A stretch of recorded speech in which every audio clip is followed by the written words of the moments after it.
Evening, everybody, and welcome to Hoops.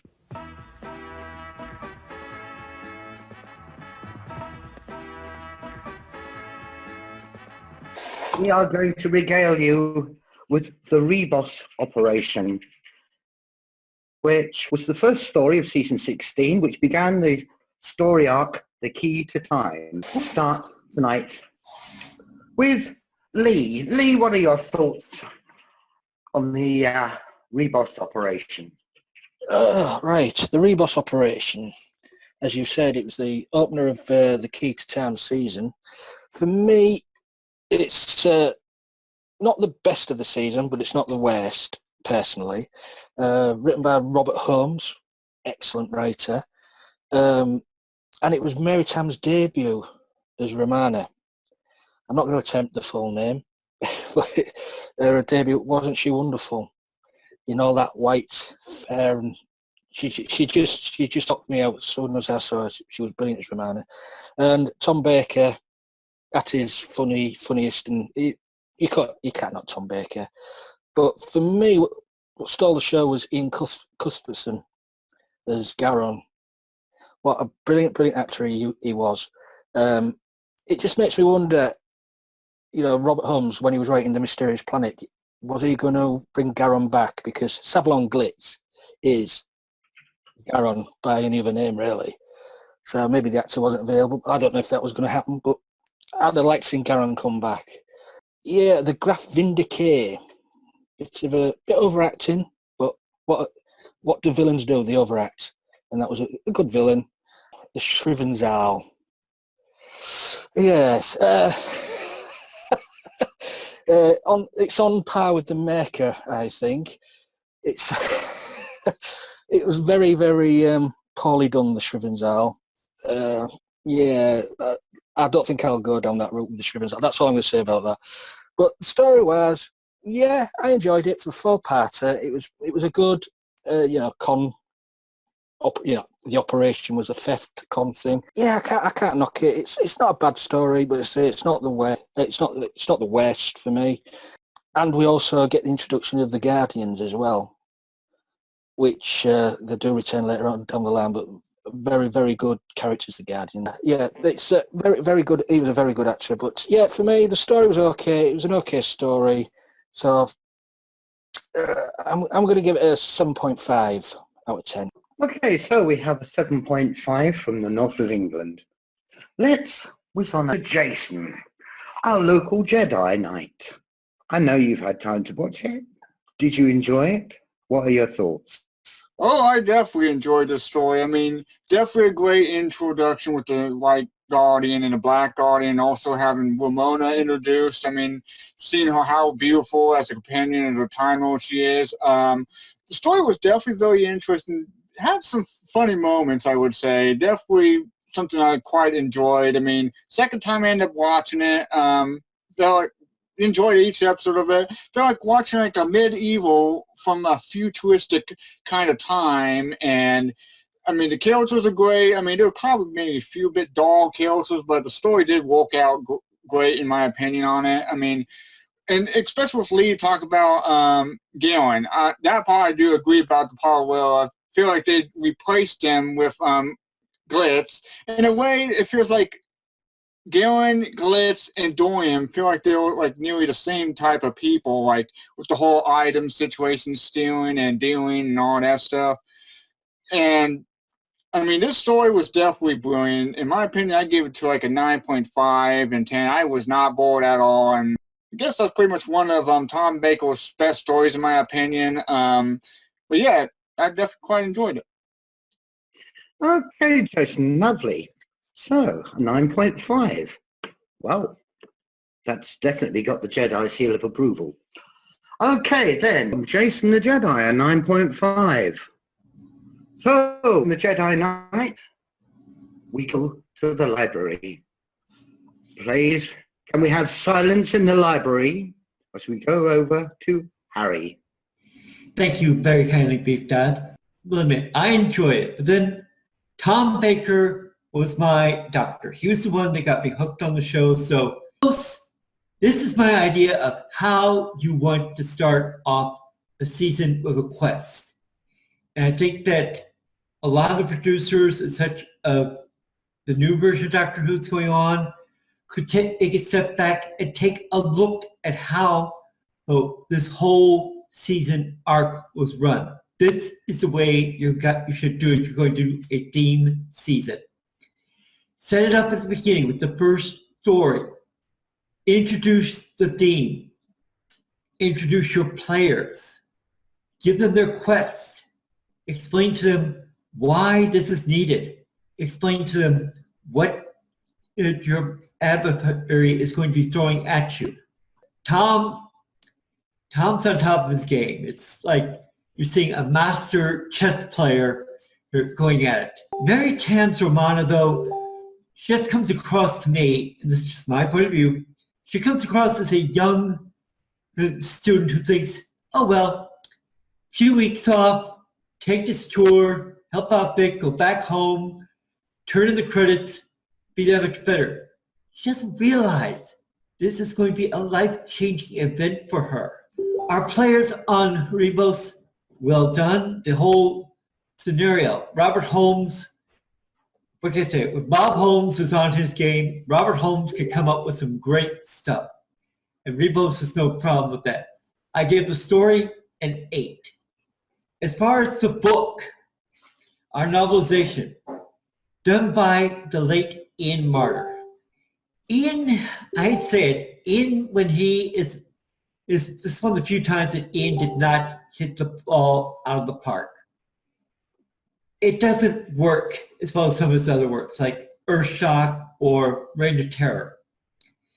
I'd have to give his work on Ribos a 5 because some things are missing. It's like when the White Guardian appears, explains to the Doctor why you need to recover the pieces of the key.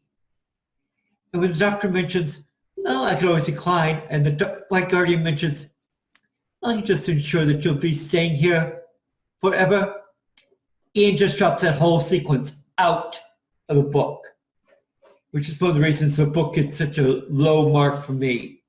As I said before, it's a very good start, and I hope that fans will continue to sink their teeth into the entire Key to Time, because you're not going to be disappointed, especially as we get toward the finale. That's a very interesting situation. The book actually getting a lower score than the episode. Really interesting, that. Okay, so now to the south of England, on the remains of my son, known to you all as Beef. What can I say that you guys haven't already said about the Ribos operation? We in the previous serial we saw the departure of a hot companion in the form of Leela, but don't worry, chaps, there's going to be an even hotter one along in a minute. And damn, does Mary Tamm make an entrance. She is absolutely stunning and decked out fantastically in this. Obviously, the introduction of the White Guardian is great, where the whole TARDIS goes, in essence, into darkness and everything stops, and you have this grand pumping, church organ type music that denotes something of the ethereal and majestic about it, and you do get that emphasis of drama, which is sadly is underplayed by the strange sedan chair in which he has. But it was the 70s. Raffia work was somewhat abound. I do like this. A lot of people struggle with this, but I'm a big fan of like grifter stories, which in essence this is. It's a big grift. Centered around a lot of blue stuff. I like the setting as well, it being sort of like a medieval Russia, Ribos being an anagram of Boris, and the unit of currency being the kopeck, which is sort of like the smaller denominations of the ruble, mixed with OPEC of the, which was very prevalent at the time, the oil producing, exporting countries. I like it. Like Lee says, the monsters are a bit naff. When they're in the catacombs and you see them crawling along, it's someone so evidently on their hands and knees. But that's not the monster. Is the side thing, to be honest with you. It's the grift that is the main thing behind it. Ian Cuthbertson is he's excellent as Garen, to be honest with you. tries to turn a situation to it.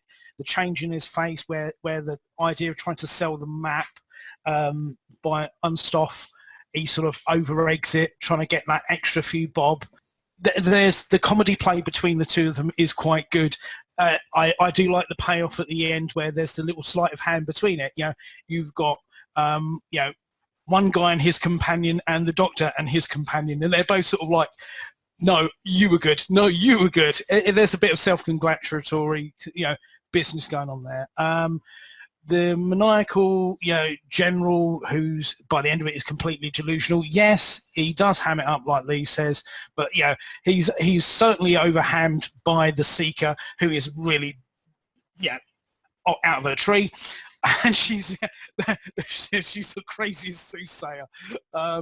She just cracks me up, to be honest with you. One thing that I do like about this is the actual relationship between the Doctor and Romana that you get from this. She does really just get the character straight away, that she gets the idea that this is beneath her. This is actually sort of, why am I here? Someone who has a triple first doing with someone who barely scraped by getting 53% on their second attempt. And you can see how the Doctor is really antagonized by her. He can't actually stand her for the most part of this. And you can see the sort of the delight he takes in getting one up on her as the serial progresses. By the end of it, then there's this sort of acceptance between it. But it's fun. It does work on that grand scheme of the sort of like, selling of the Brooklyn Bridge, the George Parker type stuff. From it's an age-old con that's been going on as long as time goes itself. But it's very well done, very well executed. I definitely agree with Lee. It's by no means the best story in the serial, but I wouldn't say it's the worst. I do like Binron the Heretic, but to be honest with you, if you didn't have him in it, you wouldn't really lose much. I suppose you have to have something that sort of to get to try and sort of change the moral compass of your grifters that are crisis of conscience. But it probably is, if I'm honest, one part too long. I think they could have done it in 3 as much as 4, and it's surprising because a lot of it was cut down. I think that that Harry will have in the book, a lot of it was lost from it. But yeah, if I had to put a number on it, but I will give it 7.5. It's harmless, it's fun, but there's much better things to come. And K9's back. Is there anyone you've missed? Okay, so that's a 7.5, did you say? A 7.5 from Tim in England. Jimmy, what are your thoughts on the reboot? At the end of season 15, Louise Jameson left, and they offered Elizabeth Sladen. They asked her to come back, and she declined. So they decided to create a new character, another Time Lord, a Time Lady. And that's how we got Romana.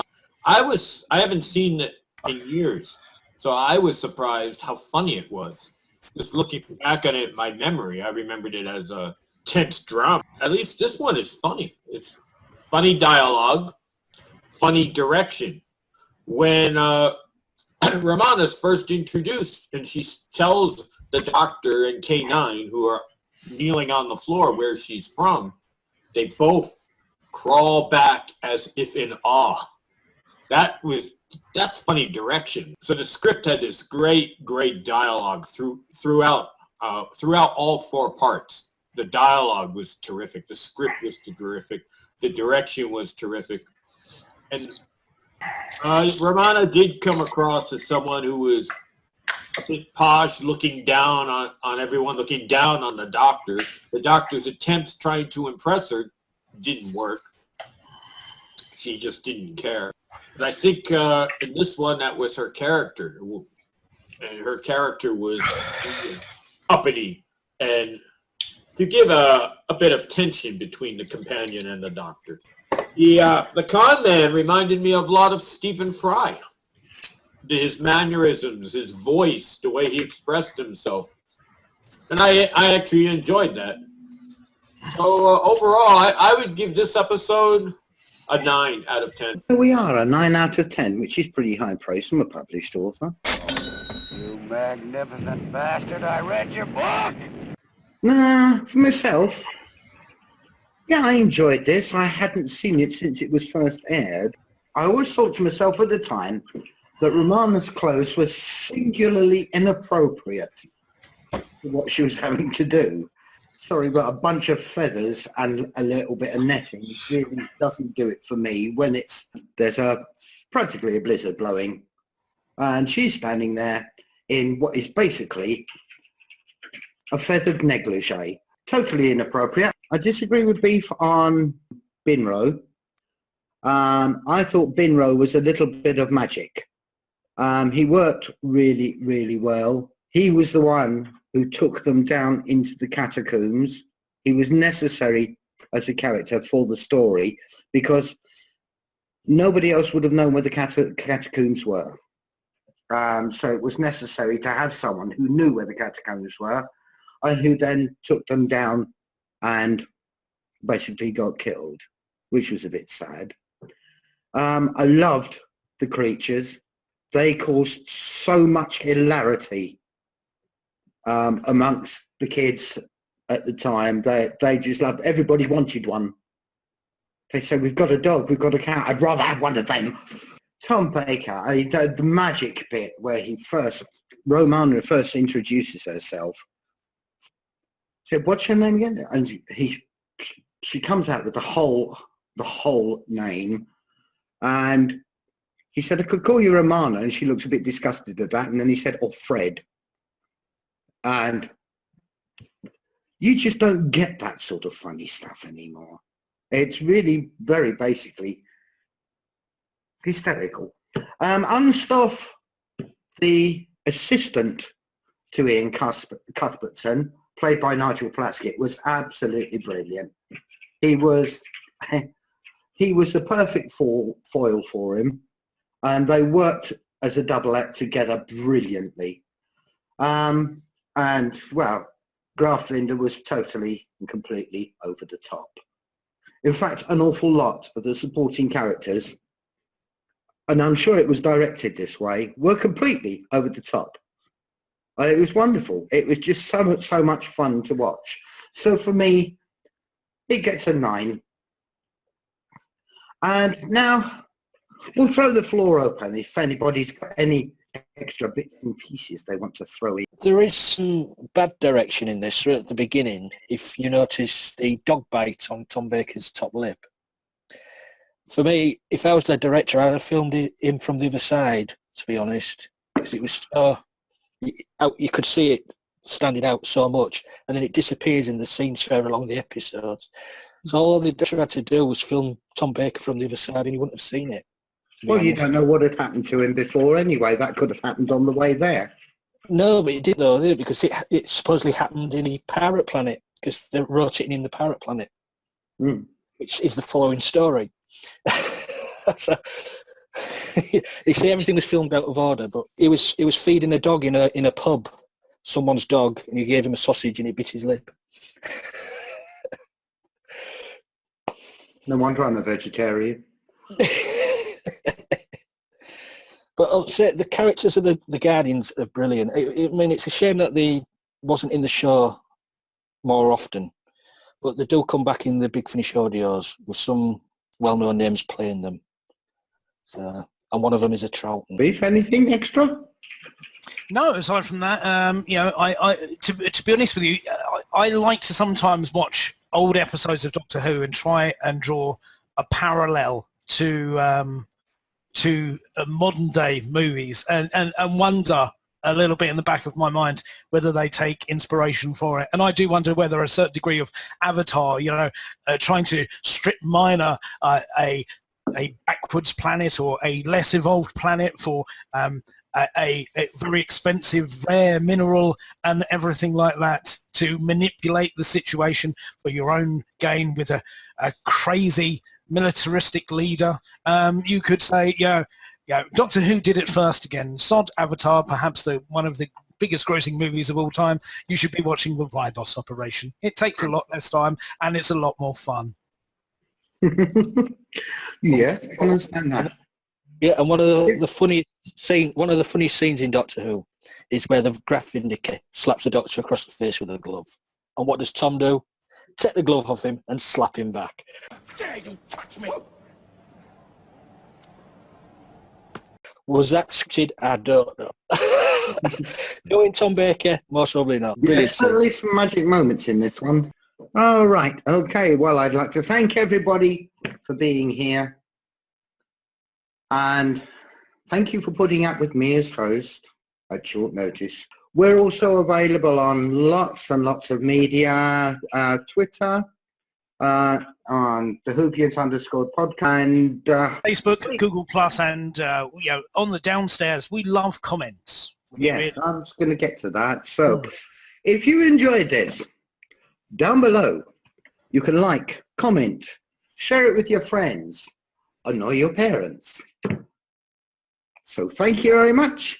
Good night, and keep on hooing.